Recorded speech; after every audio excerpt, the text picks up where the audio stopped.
Bill से निकले हाफिज सईद को अज्ञात हमलावर निपटाने वाले हैं क्या? आज इसका चैप्टर खोल रहा हूं।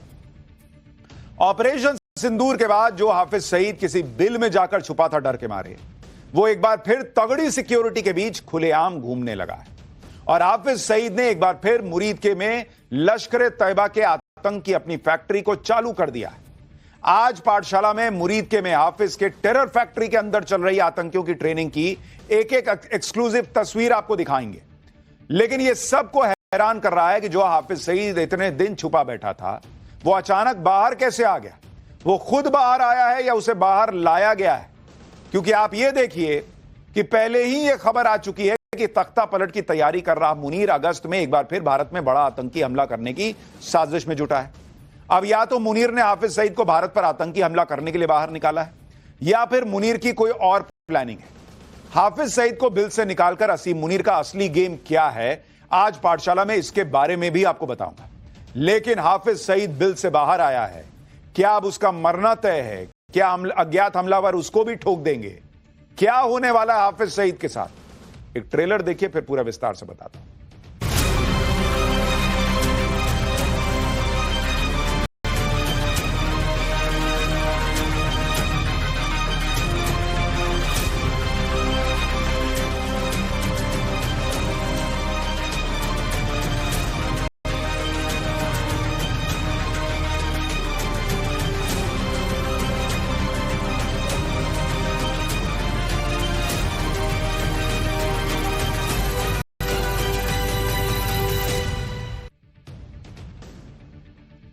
जब से ऑपरेशन सिंदूर हुआ है, तब से हाफिज सईद कहीं दिख नहीं रहा था। लेकिन ऑपरेशन सिंदूर के बाद पहली बार हाफिज सईद कैमरे पर दिखा है।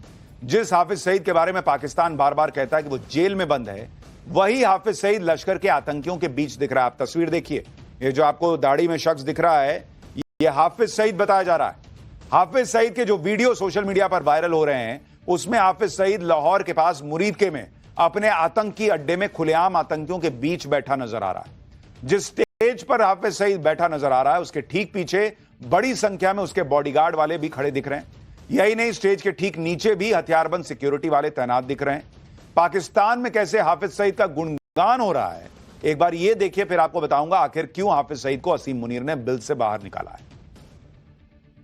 जाग मुसलमान जाग जरा तू जा, हाफिज सईद है कैद हमारा, बन के चमके गाय सितारा, बन के चमके गाय सितारा।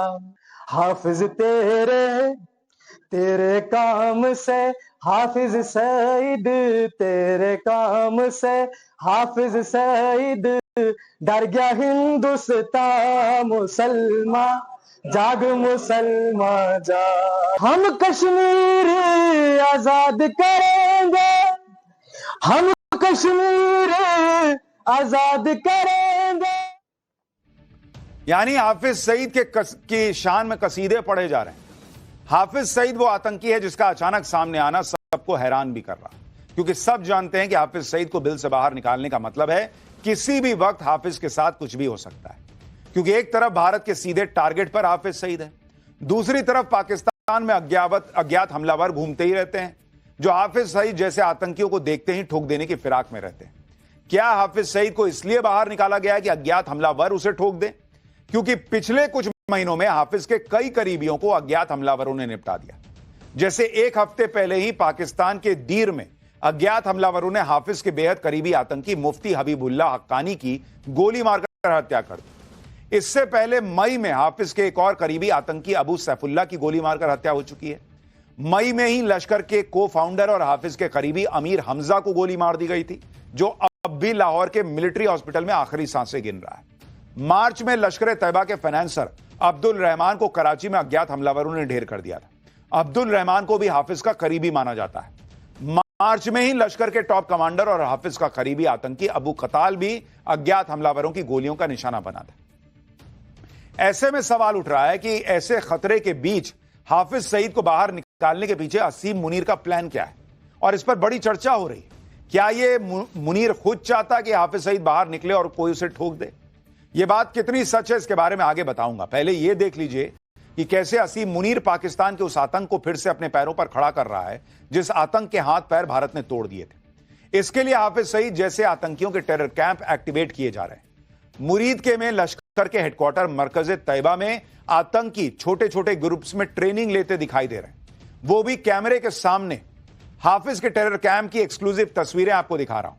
आतंकियों को पहाड़ी नालों को पार करने के लिए लॉन्ग जंप और दूसरी तरह की ट्रेनिंग दी जा रही है, जिसमें आग के गोले के अंदर से कूदने की ट्रेनिंग भी शामिल है। ट्रेनिंग कैंप में लश्कर के आतंकियों को हाथ पीछे बांधकर तैरने की ट्रेनिंग भी दी जा रही है। यही नहीं, आतंकियों के लिए तलवारबाजी से लेकर मार्शल आर्ट्स तक की ट्रेनिंग का इंतजाम किया गया है। अब इस तस्वीर को देखिए, इसमें लश्कर के कई आतंकी ऊंचाई से पानी में कूदने की प्रैक्टिस करते नजर आ रहे हैं। आतंकियों को घुड़सवारी सिखाने के लिए लश्कर के हेडक्वार्टर्स में घोड़े भी बंधे हुए नजर आ रहे हैं। लश्कर की टेरर फैक्ट्री में पोर्टेबल बोट्स भी रखी नजर आ रही हैं। जरूरत पड़ने पर इन बोट्स में आसानी से हवा भरकर नदी या नाले को पार किया जा सकता है। इन बोट्स के साथ कुछ आतंकी खड़े भी दिख रहे हैं। यही नहीं, हाफिज की टेरर फैक्ट्री में ऑक्सीजन सिलेंडर और लकड़ी काटने वाली मशीनें भी नजर आ रही। अब इस तस्वीर को देखिए, जिसमें छोटे छोटे बच्चों के हाथ में खतरनाक हथियार पकड़ा दिए गए। असीम मुनीर अपने काम में तो जुटा है, लेकिन बड़ा सवाल यह है कि इसके लिए उसे हाफिज सईद को बिल से निकालने की जरूरत क्या पड़ी। क्या हाफिज सईद को मुनीर ने मरने के लिए निकलवाया है? इस बात की भी चर्चा हो रही है, और यह बहुत मुमकिन भी है, क्योंकि आप यह देखिए कि मुनीर ने हाफिज का उत्तराधिकारी तो तैयार करवा लिया है। सैफुल्ला कसूरी, जो पहलगाम का मास्टरमाइंड है, वो दूसरा हाफिज तो बन ही चुका, हमने आपको दिखाया था। आतंकी हाफिज सईद की टेरर फैक्ट्री में आतंकियों की ट्रेनिंग ने आतंकवाद पर एक बार फिर पाकिस्तान को बेनकाब किया है, क्योंकि तस्वीरें इस बात की गवाही दे रही हैं कि लश्कर तैयबा के जिस हेडक्वार्टर को भारत ने ऑपरेशन सिंदूर में खंडर बना दिया था, कुछ ही महीनों में मुनीर के इशारे पर पाकिस्तान सरकार ने उसे फिर से खड़ा किया है और आतंकवाद को लेकर अपने मंसूबे जाहिर कर दिए। हालांकि पाकिस्तान से इससे ज्यादा की उम्मीद की भी नहीं जा सकती, क्योंकि ऑपरेशन सिंदूर के तुरंत बाद पाकिस्तान सरकार लश्कर की टेरर फैक्ट्री को लेकर अपने इरादे साफ कर चुकी थी। उस वक्त लश्कर के आतंकियों से मिलने पहुंचे पाकिस्तान के मंत्री का यह बयान सुनिए। तो आज यहाँ जो हम आए हैं वो इसलिए आए हैं कि उनकी हिदायत है कि हम बताएं उनको कि यहाँ जो नुकसान हुए हैं, जिस तरह मस्जिद का हुआ है या दूसरी इमारत का हुआ है, वो हुकूमत जो है वज़ीर आज़म साहब और आर्मी चीफ सैयद आसिम मुनीर साहब, जनरल साहब, वो कहते हैं यहाँ खुद जिसको दोबारा रिकन्स्ट्रक्ट करेंगे। मैं आपको और साथ ही उनकी जो फैमिली है, जो शहीद हैं या जख्मी हैं, उनको पूरा लुक आफ्टर किया जाएगा। हालांकि ऑपरेशन सिंदूर में भारत ने लश्कर के कैंप पर जिस तरह मिसाइलें बरसाई थी, उसमें लश्कर के कई कमांडर पहले ही मिट्टी में मिल चुके हैं। इसलिए हाफिज सईद ने अपनी टेरर फैक्ट्री की कमान लश्कर के नए टॉप कमांडर अबू जार को सौंपी है। अबू जार ही मुरीद के में मरकज तैयबा की सिक्योरिटी और वहां के आतंकियों की ट्रेनिंग का इंतजाम देख रहा है। मुरीद के में ट्रेनिंग लेने वाले आतंकियों में से बेस्ट परफॉर्मेंस वाले आतंकियों को सेलेक्ट करके पीओके भेजा जाता है। पीओके में इन आतंकियों को पाकिस्तान की सेना एडवांस्ड मिलिट्री ट्रेनिंग देती है और भारत में आतंकी हमला करने के लिए एलओसी के पार भेजती है। आतंकी हाफिज सईद को ऐसे वक्त में बिल से बाहर निकाला गया है जब पाकिस्तान में तख्ता पलट की अटकलें जोर पकड़ रही। पाकिस्तानी मीडिया की रिपोर्ट्स के मुताबिक कल शहबाज शरीफ ने प्रधानमंत्री आवास में असीम मुनीर के साथ मुलाकात भी की, और इस मुलाकात के ठीक पहले शहबाज शरीफ ने पाकिस्तान के राष्ट्रपति आसिफ अली जरदारी के साथ बैठक की।